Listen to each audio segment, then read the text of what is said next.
Now I'd like to go into more detail on water and nutrient movement in plants. Um, Somewhat a review of what we covered earlier in the semester about nutrient uptake, but this is going into more of the nitty-gritty of how actually water and nutrients move in and around inside the plant. And the reason we will be focusing on water movement in the plant is, like I said earlier, because nutrients are carried with that water into the plant. This is the avenue for nutrients to enter the plant through water. So without water movement, there would be no nutrient movement, and the plant wouldn't be able to survive. So transpiration, the water leaving the xylem through the stomata, the pores in the leaves, and going out into the atmosphere, is the way that a certain type of water potential is lowered inside the plant, or a suction is created that pulls more water in through the roots. And the productivity of that plant, its ability to grow and do photosynthesis, etc., is tightly coupled to the transpiration and ability of a plant to actively and healthily transpire. Transpiration is the cooling mechanism for that plant too, so water movement through the plant helps the plant cool itself. Water is important for all the all the chemical reactions, the biochemical reactions, so that's really important too, that water get into the plant and move through the plant. And on a larger scale, the worldwide movement of water into the plants and out of the plants through transpiration has a big impact on weather and condensation and cloud formation, and water limitations are going to be more and more important as time goes on. There's more people using fresh water, and that could impact plant productivity overall. The little image on your right is trying to show you that for one molecule of CO2 that goes into the plant through the stomata in the leaves, from the atmosphere into the plant in the cells, 300 water molecules leave the plant or are consumed. So this is the ratio of CO2 intake to water output from that plant. So the plant needs a lot of water to be able to do photosynthesis, is the takeaway. Water is pulled up through the plant by the process of tension and cohesion, as we spoke about, that's created through the process of transpiration. Water is not pumped up inside the plant. Pumping would indicate that some kind of energy source is being used, like electricity for human pumps, but that is not the case. It's pulled along a tension gradient, and it's related to the water potential too, and we'll go into those details next. The water molecules enter through the root hair, and they go into the xylem of the root, and from there they travel up inside the xylem, which is an unbroken column of water all the way from the roots to the stomata in the leaves, the pores in the leaves. And you're seeing little cutaways of that whole system. So the flow of water is from the roots, from the bottom, upward. And so once those little blue dots go into the xylem, those are the white, clear, elongated cells. They move through that by cohesion and tension. So water molecules stick to each other, that's cohesion, and water molecules stick to the edge of the cell walls, or crawl up the cell walls slightly, that's adhesion. And then there's other forces also that are created by the transpiration, but it's moving all the way up. All those water molecules are touching each other. They're connected to each other from the root all the way to the top in the leaves. If it's a 2-inch tree or if it's a 200-foot tree, it is an unbroken column of water. They are hydraulically connected, all those xylem cells. Our atmosphere exerts a certain pressure down upon the land and anything that it touches. It's about 14.7 psi, or pounds per square inch, at sea level, and that's pushing down on the water, let's say at the ocean. If there was no vacuum, like our atmosphere is now, it's not a vacuum. A vacuum would indicate a lower pressure, but our atmosphere is exerting a pressure downward. So the water is at sea level. Let's say these little columns are 1 square inch, and the water would stay exactly where it is in column A if there was no vacuum, which is the current conditions. If there was a perfect vacuum, meaning the atmosphere did not exert any pressure at all, then the water would move up 33.9 feet in that 1 square inch column, which is B.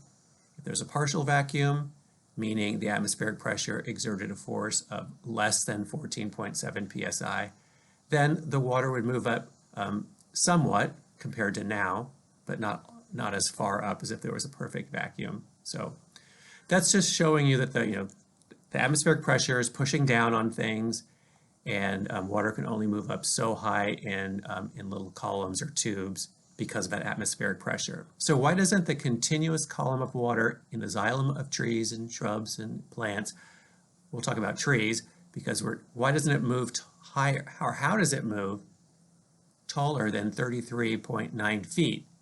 Why doesn't that, at that point in a tree, the water would just collapse under its own weight? It wouldn't be able to hold itself up, and it wouldn't be able to go up higher due to the air pressure.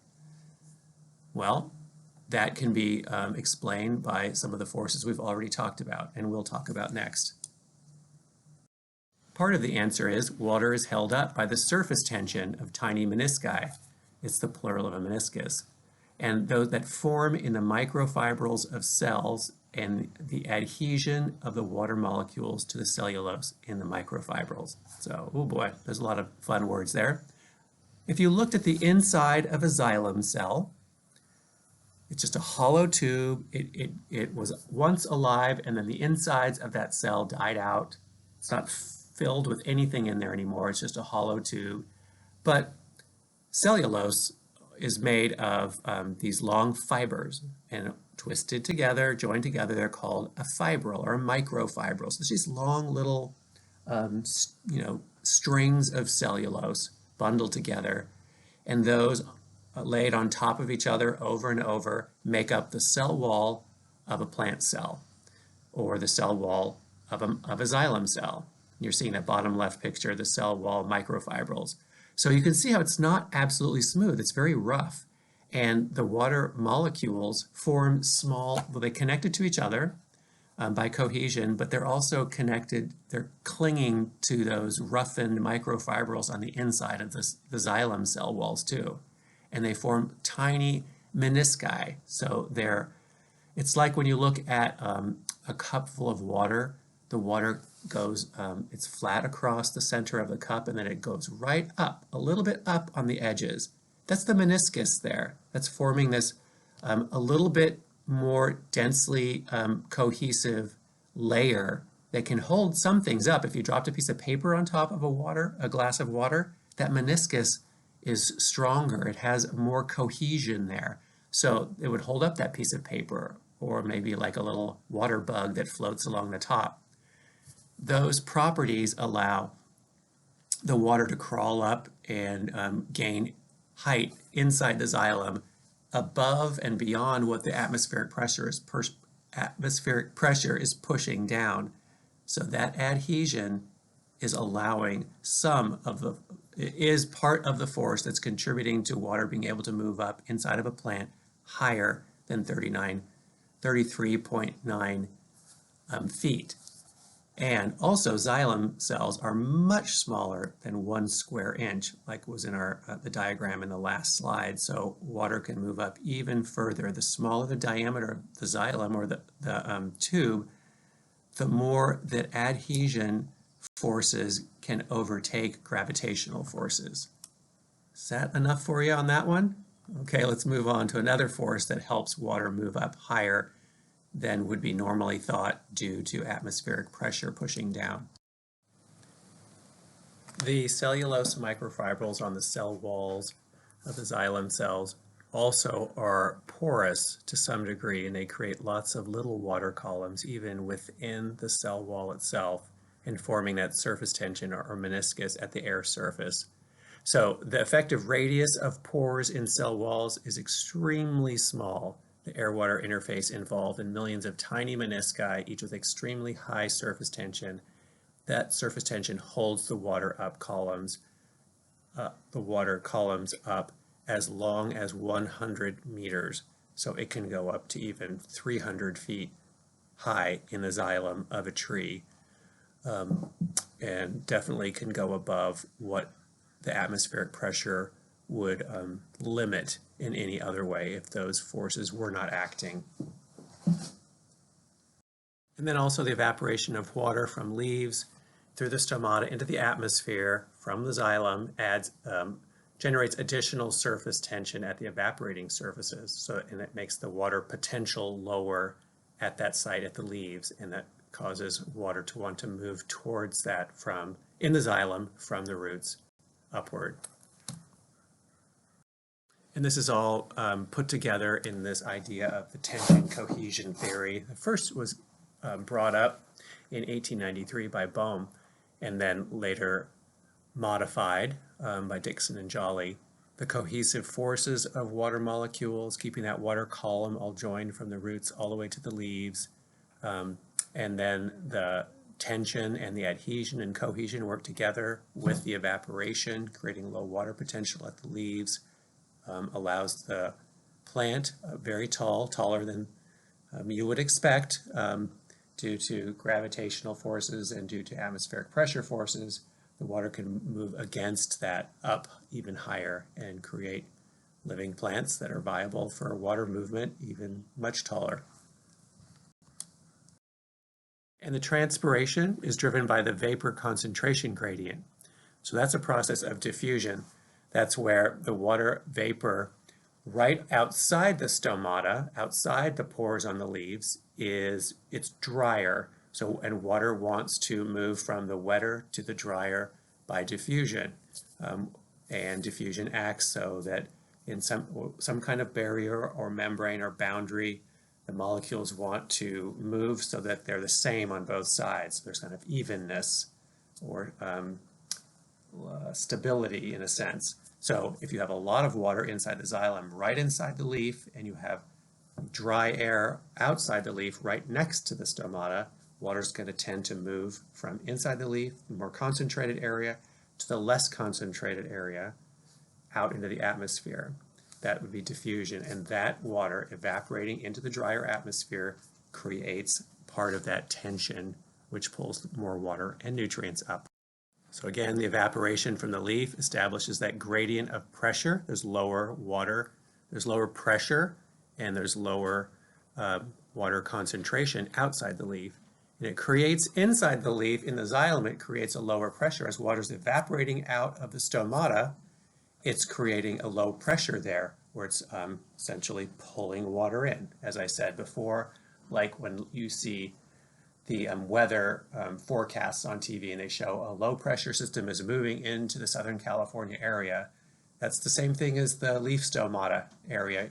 Water leaving the leaf is creating low pressure there, and other storms want to swoop in, or other water wants to move in, and that water is moving from the roots into that same spot, filling it in, causing and allowing more water to be sucked in below.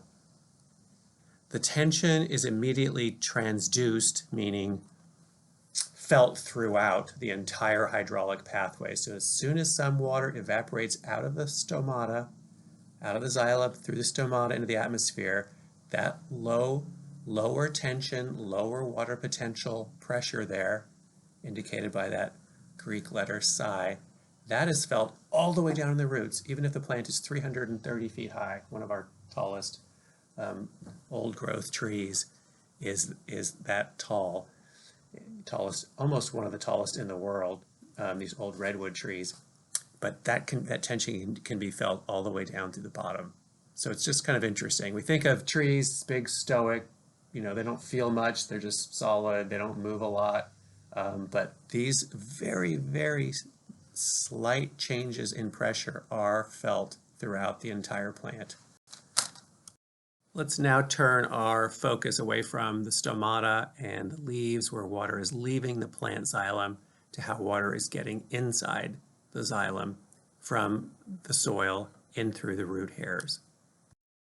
Now let's focus more on how water is entering to the root.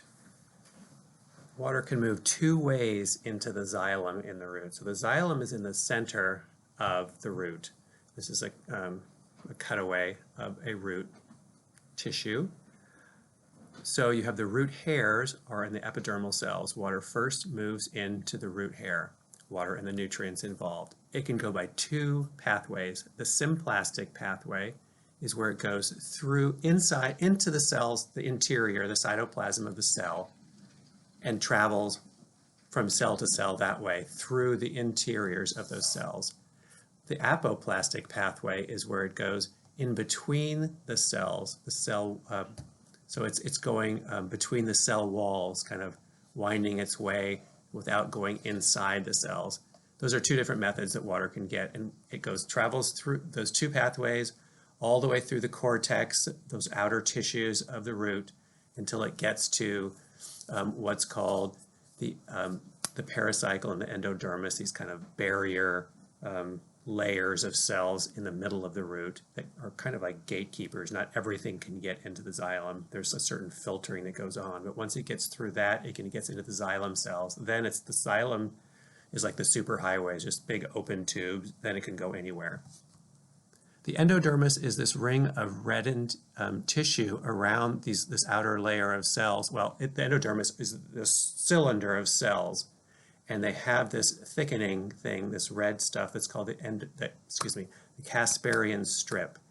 So that kind of seals off. What it's doing is you have the water nutrients moving in from the soil through the symplastic pathway, through the cells themselves, or the apoplastic pathway in between the cells. And once it gets to the endodermis, that cylinder of cells with the red thickened Casparian strip, it's forced to go through the cell. The Casparian strip is there to make sure that water cannot move between those cells. It can't just slip through the cracks. It has to go to the interior of the cell. And part of that reason is it's by going through the interior of those cells of the endodermis that certain things are let in and certain things are let out. It's kind of like the water has to stop, go inside, be checked out. Okay, what kind of nutrients are you bringing in and solutes, and how much does the plant need? Only some things can be let in. That's the vetting system, the endodermis. And the Casparian strips makes sure that those things can't slip through in between and not be vetted before they get into the xylem.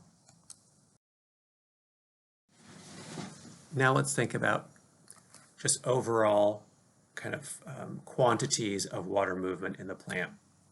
The total amount of water that's taken up into the roots is equal to the amount of water that flows through the stem is equal to the amount of water that's transpired by the leaves. So all the water that gets moved in, the volume is moved throughout the plant and eventually leaves through the leaves. It doesn't mean that every water molecule itself is the same water molecule that leaves, because some is consumed during photosynthesis, the process there, but also water is made as a byproduct of photosynthesis too. So the same volume that comes in goes out, the same volume that goes in through the roots leaves through the leaves in the process of transpiration.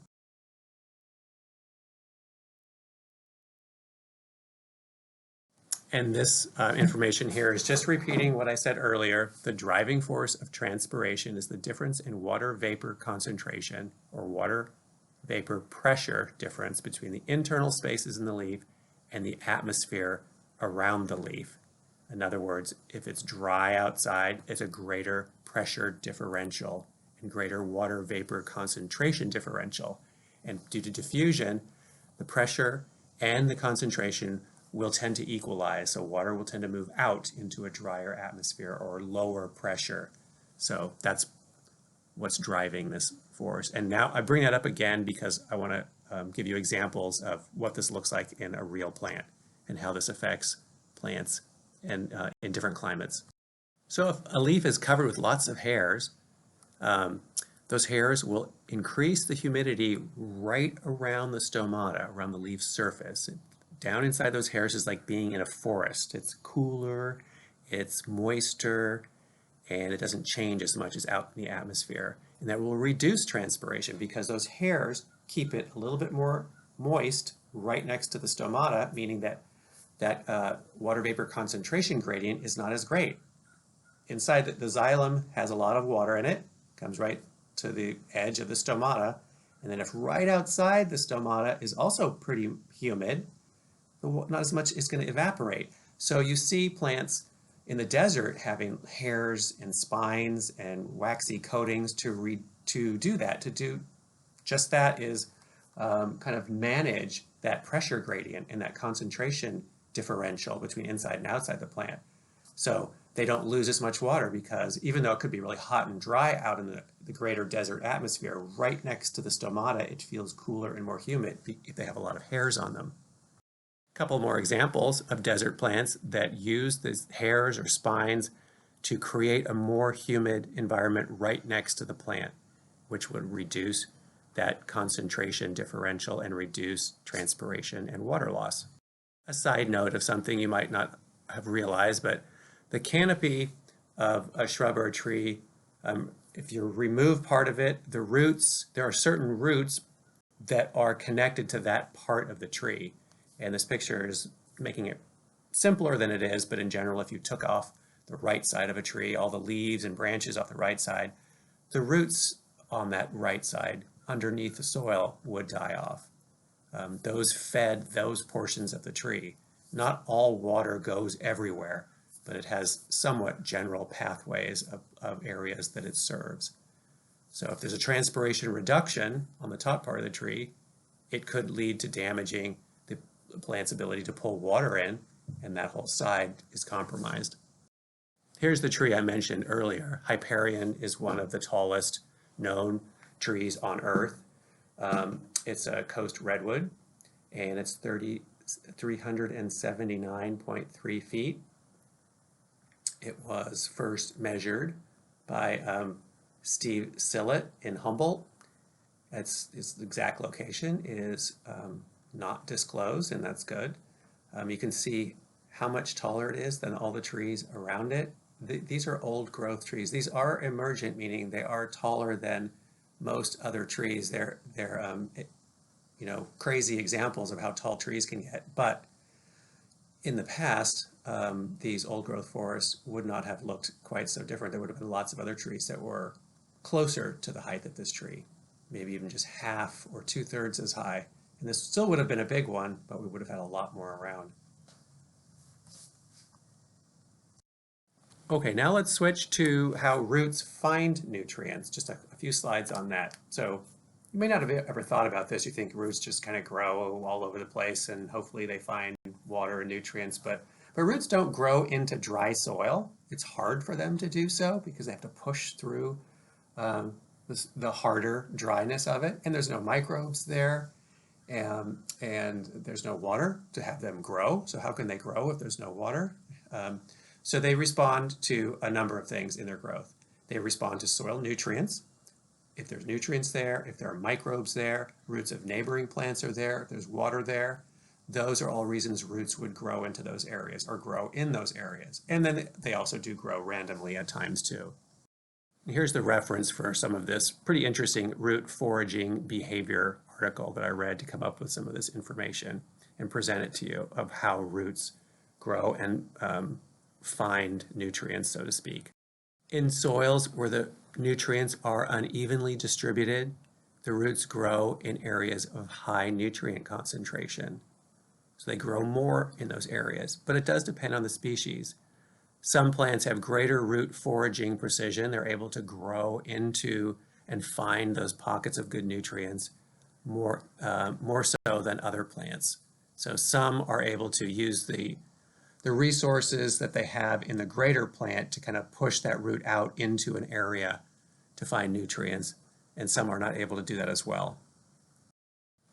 Some plants increase their root growth near a neighboring plant in order to better compete for the resources in that soil. Things like beans, grasses like red fescue, soybeans, buffalo grass, and they're just better competitors. So they're responding to competition too. Some plants reduce their growth near a neighbor to avoid competition.